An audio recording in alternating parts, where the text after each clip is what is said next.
Praktikum minggu ini yaitu analisis kadar FeSO4 dengan metode titrasi permanometri.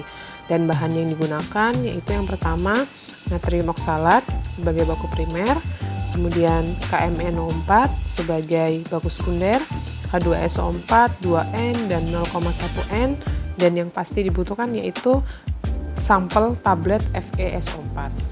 Yang akan kita lakukan setelah ini yaitu adalah menyiapkan buret. Kita menggunakan buret berwarna coklat karena baku sekunder yang kita gunakan adalah KMnO4 yang sifatnya mudah terurai bila terkena cahaya. Nah, saat mengisi buret dengan baku sekunder, pastikan klepnya dalam keadaan tertutup. Jadi posisi klep adalah dalam keadaan tertutup, kemudian diisi hingga penuh dan dibuka klepnya secara penuh agar tidak ada gelembung udara pada bagian bawah klep. Nah, pastikan lagi bahwa tidak ada gelembung udara di bagian bawah klep. Kemudian kita isi lagi baku sekundernya hingga titik 0. Diisi hingga titik 0. Setelah terisi sampai titik 0, maka buret siap digunakan. Tahapan yang kedua yang akan kita lakukan adalah menimbang baku primer. Kita menggunakan neraca analitik. Oke, saat menggunakan pastikan sudah dalam keadaan 0. Kemudian masukkan kaca arlojinya sebagai wadah baku primernya. Setelah itu tekan 0 pada neraca analitik. Ya, 0 atau tara ditekan supaya massa dari kaca arloji itu tidak terhitung. Jadi yang kita hitung, yang tercatat di situ adalah hanya massa natrium oksalat yang akan kita timbang. Nah, saat menimbang, karena ini adalah penimbangan secara teliti, maka kita tidak perlu mendapatkan massa yang sama persis dengan perhitungan, tapi yang mendekati saja, karena tidak boleh mengambil senyawa yang diusahakan tidak boleh mengambil senyawa yang sudah dituangkan ke dalam kaca arloji, makanya harus hati-hati. Setelah itu ditutup dan ditunggu hingga angkanya tidak berubah lagi atau ada tanda bintang di sebelah kiri. Nah, ini catat hasilnya, catat hasil penimbangannya.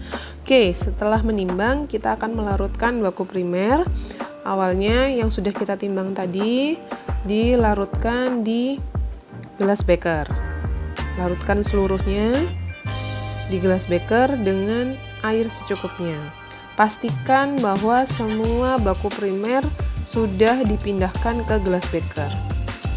Tidak boleh ada baku primer yang tersisa di kaca arloji. Bagaimana cara memastikannya? Kita bisa membilas kaca arloji tersebut dengan aquades yang diarahkan ke gelas bekernya. Nah, seperti ini ya. Jadi dipastikan bahwa semua baku primernya sudah dipindahkan ke gelas beker.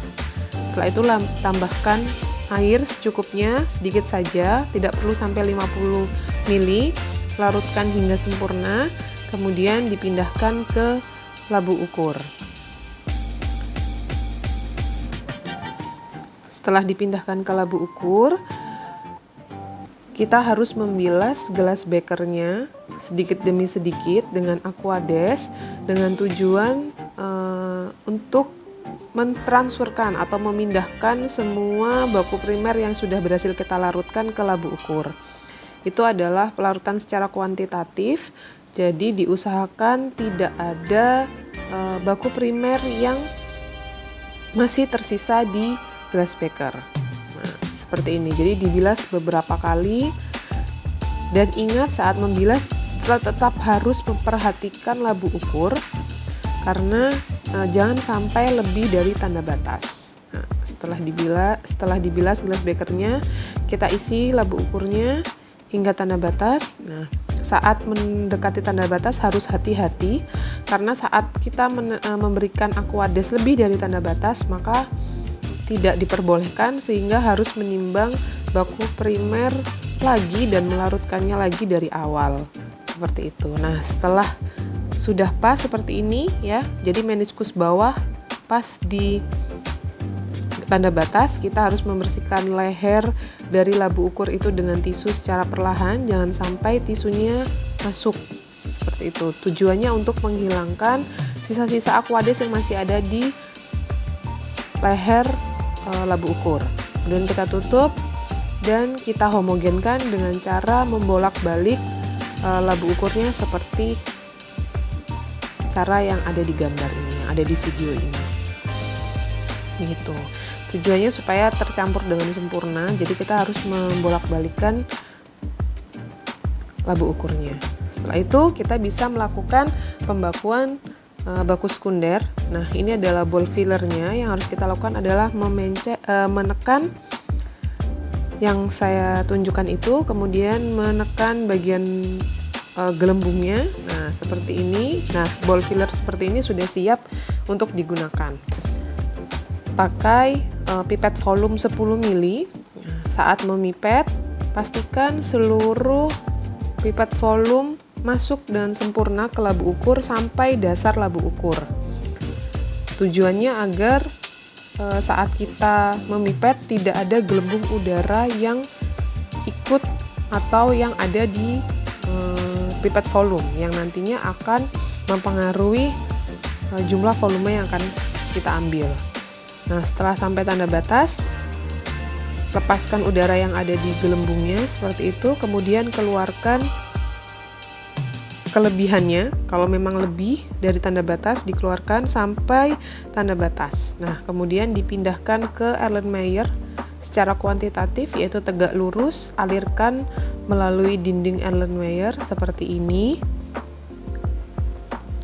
Jadi setelah selesai semuanya, maka kita bisa menambahkan asam sulfat 2N sebanyak 7 ml.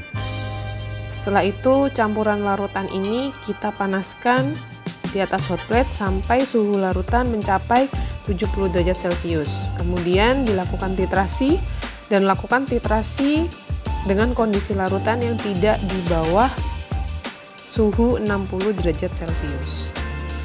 Lakukan titrasi, berikan KMNO4 tetes demi tetes hingga terjadi perubahan warna, yaitu merah jambu atau merah muda mantap yang tidak berubah warna selama 15 detik. Jadi warna merah jambunya itu tetap terbentuk selama 15 detik. Nah, ini adalah titik akhir titrasinya saat titrasi pembakuan. Nah, kita catat hasilnya. Nah, ini dilihat adalah meniskus atas yaitu 10,7. Ya, karena larutannya berwarna. Jadi kita menghitungnya adalah yang meniskus atas. Nah, titrasi pembakuan tadi sudah ditimbang massa sampelnya, kemudian dipindahkan ke Erlenmeyer dan bilas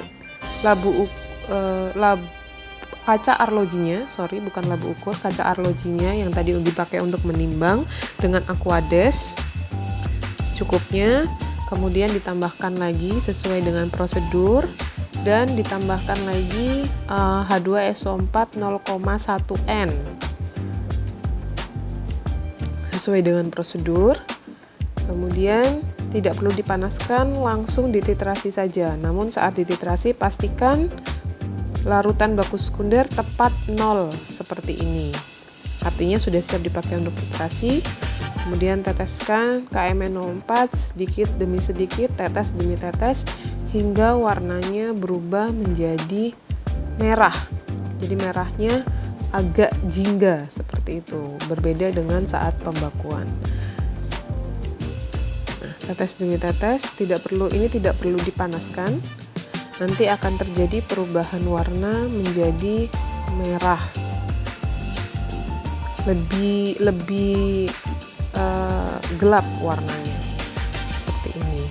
Nah, kemudian catat hasilnya ini sekitar 11,1. Baik, terima kasih.